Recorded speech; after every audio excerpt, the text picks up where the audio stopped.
Hi everybody, it's Rob here from Trinity Streetsville, and here at Trinity, we're just a group of ordinary people learning to follow Jesus in our day. I think all of us have experienced at some point broken promises or broken trust. Maybe we've even broken a few promises ourselves. The biblical authors say, no one is faithful anymore. Yet there is hope. There is a way to grow faithfulness in our lives by the power of the Holy Spirit as we commit to speaking truthfully, as we commit to keeping our promises and living with integrity. So stick around and let's learn some more. So when you go to a grocery store, of course, when you go to the produce section, there are a whole bunch of fruit that are very common, very regular, kind of run-of-the-mill North American fruits. They're all over the place. These are the ones that they have in copious amounts. These are the ones that often go on sale. There's the apples, the oranges, the bananas, and so on. But there are rarer kinds of fruit out there, and I want to share just a few of them with you this morning. For example, this is what is called an ackee. Has anyone here ever eaten an ackee? No, I see a couple hands. Yes, I've never had one. It looks like it's staring at you and you can't get away from it. But apparently an ackee is kind of a West African Caribbean fruit. It's got, listen to this, a nutty, silky, savory, cheesy taste. And it can be even scrambled like an egg. So there you go, an ackee. Or how about these little guys? Are they the cutest thing? This is called a mouse melon. A mouse melon. Anyone here ever had mouse melon? Nope. Okay, apparently mouse melon, great in salsa, in gazpacho. Oh, you've had mouse melon. Good for you, Andrew. And you can even pickle it. So I don't know, you just want to nibble. You just want to nibble those little mice melons. Now going from the cute to the scary, this is called snake fruit. Snake fruit. Anyone here ever tasted a snake fruit? It's from Malaysia, it's Indonesia, snake fruit. Even though they look kind of creepy, they're apparently very refreshing. You can eat them raw, you can put them in rice balls and stuff like that. Or how about this one? This fruit is called Buddha's hand. It looks beautiful, don't you think? Buddha's hand, and apparently you can kind of see how it kind of looks like a lemon. Apparently it's very citrusy, it's kind of tangy, and you can use it to make I don't know, salad dressing and put it in muffins and stuff like that. So there's some rare fruits out there. Well, today we're talking about fruit, but we're not talking about the kind of fruit that you would find in the grocery store. We're talking about the fruit of the Spirit, meaning that if the Holy Spirit is working in your life, and if you are tending the garden of your soul, then what you should see happening is all these different kinds of fruit growing in your life, like love, joy, peace, patience, kindness, goodness, faithfulness, gentleness, and self-control. This is the fruit of the Spirit. And today we're going to look at one of those fruit in particular, a very, very rare fruit of the Spirit, which is called faithfulness. My friends, faithfulness is a rare fruit, very rare fruit. But today we're going to look at where you can find it, how you can grow it, and who can give it to you, right? It may be hard to find, and it may be difficult to grow, but there is someone who can give it to us, and we'll find that out at the end. So let's start with the question, where do you find the fruit of faithfulness? It's hard. It's hard to find it. It's as hard as finding a mouse melon in no frills, right? And here's why. Because the biblical idea of faithfulness comes down to these three words: honesty, integrity, and trustworthiness. Faithfulness is H-I-T. It is a hit, in other words. Honest people, people with integrity, people who you can trust. These are the kind of people we want to hang around with. These are the kind of people we want in our lives. These are the kind of people we want in our circle of friends. These are the kind of people that we want our kids to grow up and get married to.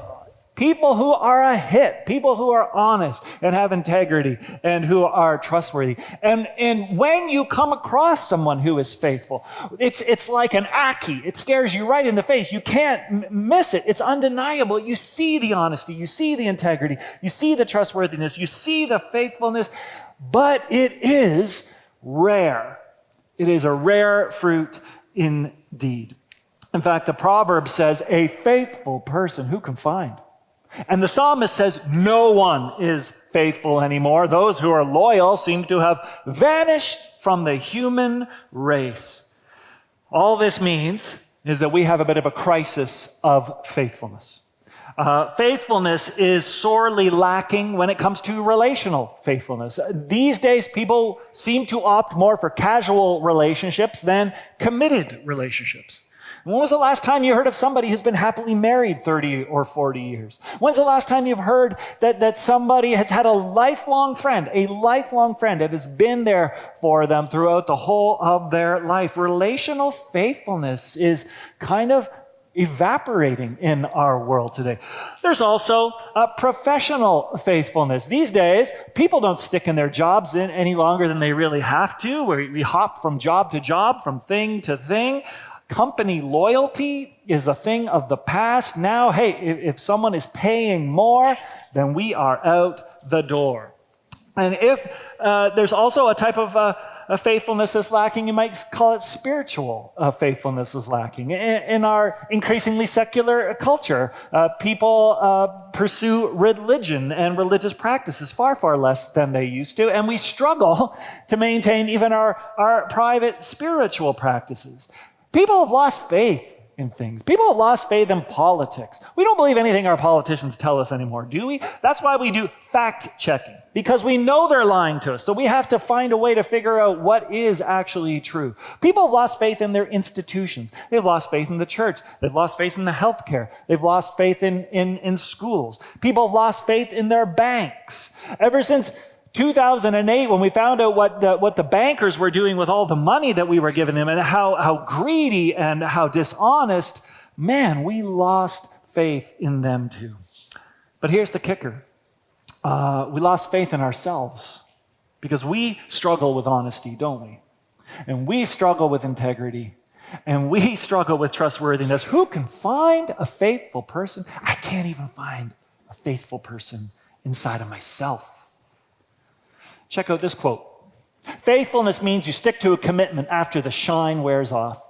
Faithfulness means you keep your word even though the complications arise. Faithfulness means you keep saying no 1,000 times to the temptation of cutting a corner or taking the easy way out. Faithfulness means you keep working through relational problems rather than disposing of a relationship like yesterday's trash. Faithfulness means you see a project through to the bitter end. Faithfulness means you refuse to jump ship even when the waves of adversity are splashing over the decks of your marriage or of your relationship with others. That's a great quote. Here's the only problem, though. That is a quote from a former church leader by the name of Bill Hybels, who resigned in the year 2018 after allegations of sexual misconduct, which were proven to be credible. So you see what I'm saying? The fruit of faithfulness is a really, really hard thing to find. It's harder to find than a snake fruit or a mouse melon. The psalmist might be right then. Has faithfulness vanished from the face of the earth? Well, the answer is no. Though it is hard to find, it can still be grown. And actually, because it's so rare, we need more people to grow faithfulness in their lives. And when Paul wrote this ancient letter that Annie just read to us, to a church in Ephesus some 2,000 years ago, he was giving them some great wisdom and practical advice about how to grow faithfulness in their lives. Let's take a look at that. The first lesson Paul says, if you want to grow in faithfulness, is this. You need to refuse to deceive people. Refuse to deceive. If honesty is key to faithfulness, that means you need to learn how to tell the truth. Paul says, therefore, each of you must put off falsehood and speak truthfully to your neighbor. Don't lie.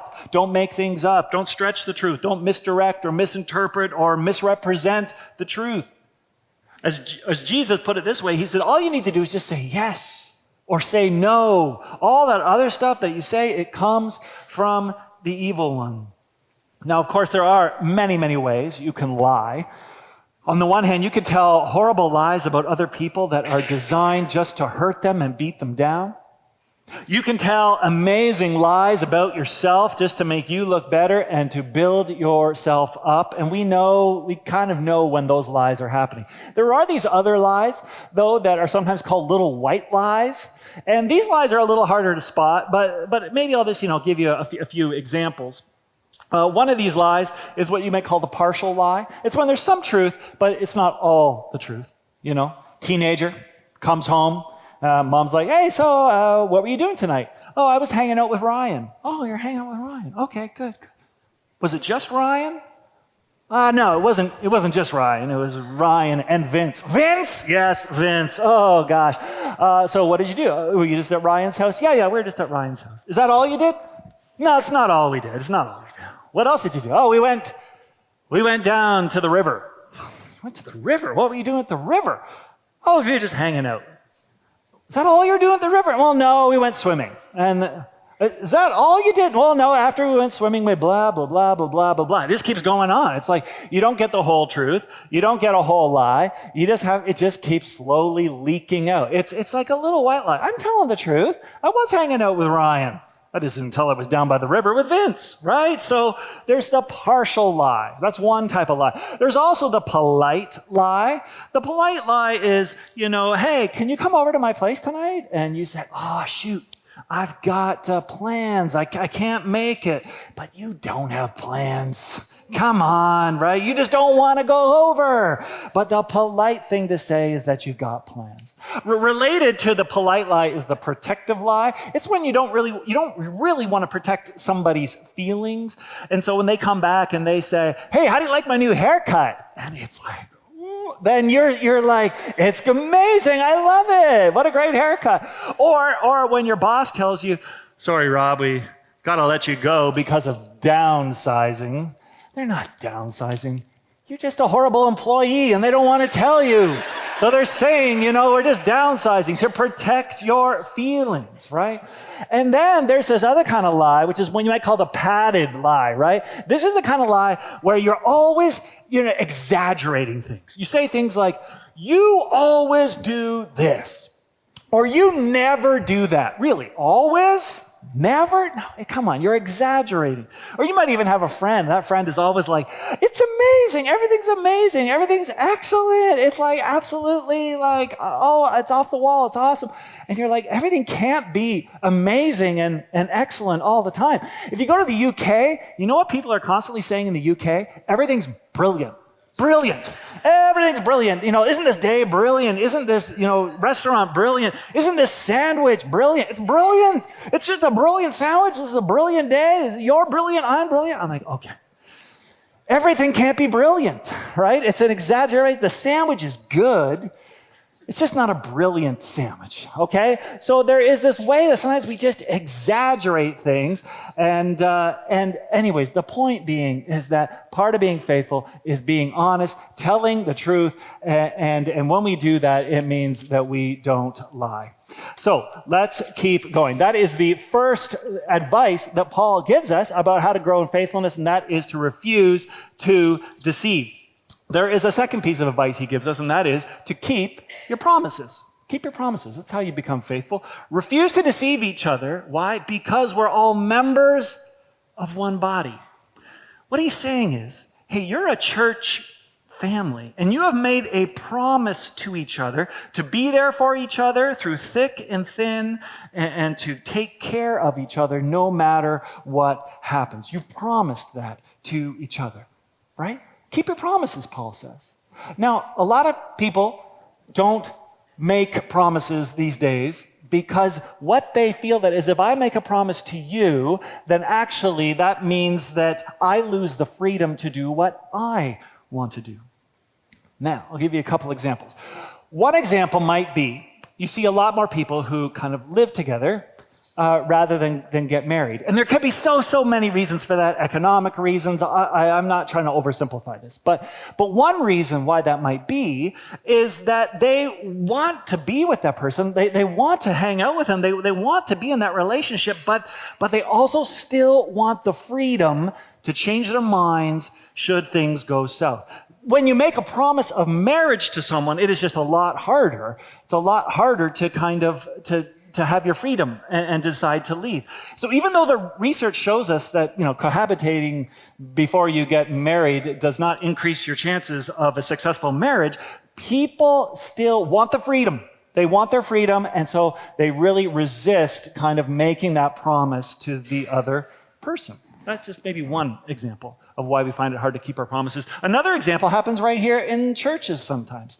People have a hard time making a promise to be part of a church community, right? So someone might say, well, I kind of like church, and I'll maybe come, and then I'll disappear, and then I'll come another time, and maybe you'll see me, maybe you won't see me, but I'm not going to promise to be part of this community because that then infringes on my freedom, and I don't want to lose my freedom when I make a promise to join something like this. And I know we get it. But the funny part is, according to this author, Lewis Smedes, the opposite is actually what happens when we make a promise.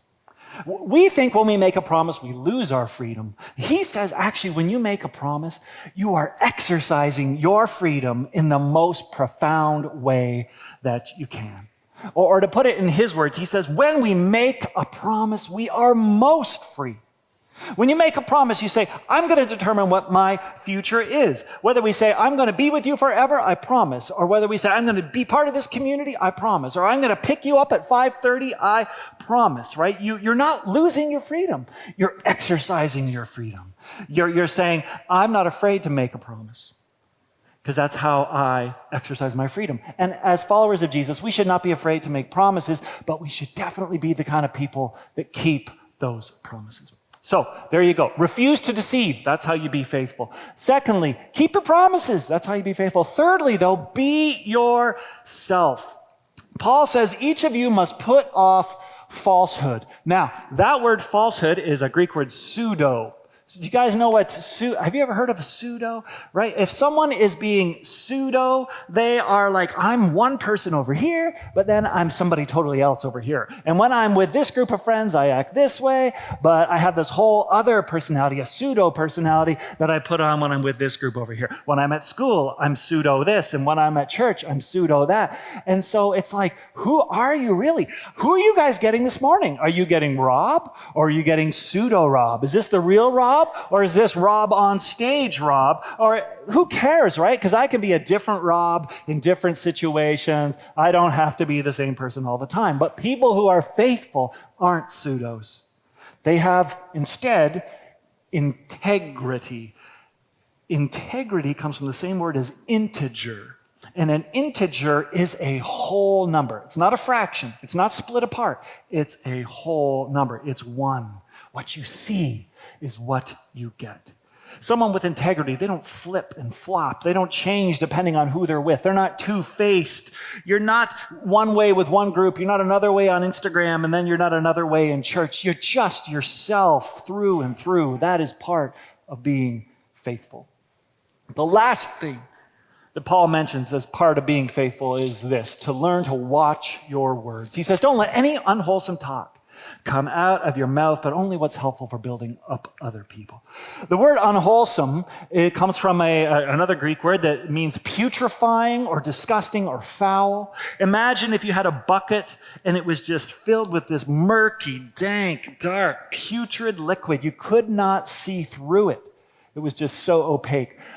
Paul is saying, as followers of Jesus, we should be a clear bucket of water. We should be transparent. You should be able to see right through us. When you start throwing around F words and S words and H words and B words and all this stuff, it's just a bunch of bluster. It's just a bunch of gross stuff that pollutes the water of your life and actually makes it so we don't really know who you are anymore, right? You lose faithfulness. Paul says, clear it up. Clean up the language, so you can be true, and you can be transparent, and you can be faithful.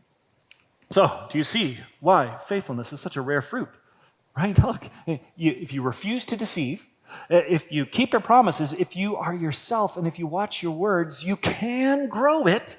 You can grow it in yourself. But because we're such weak and flawed human beings, we need help.